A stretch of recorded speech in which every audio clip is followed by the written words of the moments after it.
My name is Bon Mott, and I have a PhD in transdisciplinary and activist art, and I'm deeply committed to learning Indigenous knowledge for positive social change. I identify as neurologically disabled, I identify as non-binary, I identify as lightning. I collaborate with several artists from Naarm, Melbourne, and my outcomes involve process-driven installations activated by performance and workshops and film. In this project, my main collaborator is Simon Rose Birriah Gurreng Gurreng, Murray film director of the Great Aboriginal People, and photographer Amanda Forties. This project involves working with performance and education and collaborates with Kori Miles, a Maori artist, and Jesse Gall. There are a total of 40 artists that have been involved in the photography part of this project. The project is titled Lightning in the Middle.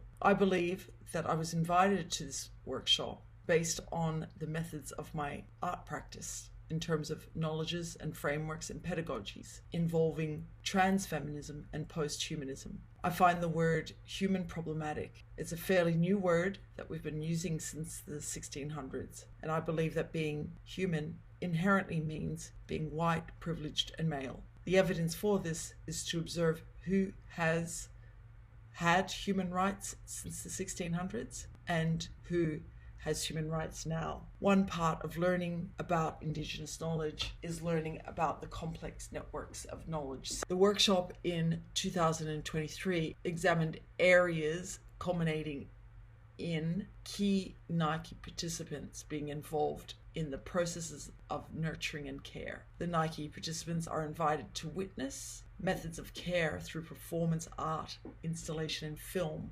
premised around the science of lightning, both from Indigenous knowledge and Western science perspectives. Lightning engages many different fields, including astronomy, geology, biology, and chemistry, and it's also been poetically ignited in music and literature and art. For me, I can explain my identity as lightning in a clearer way than identifying as male or female through science. This workshop invited the participants on a trans-feminist and post-humanist approach and journey to how we can create positive change through learning Indigenous knowledge, through collaborating with Indigenous artists, through creating relationships of trust, nurturing, and care.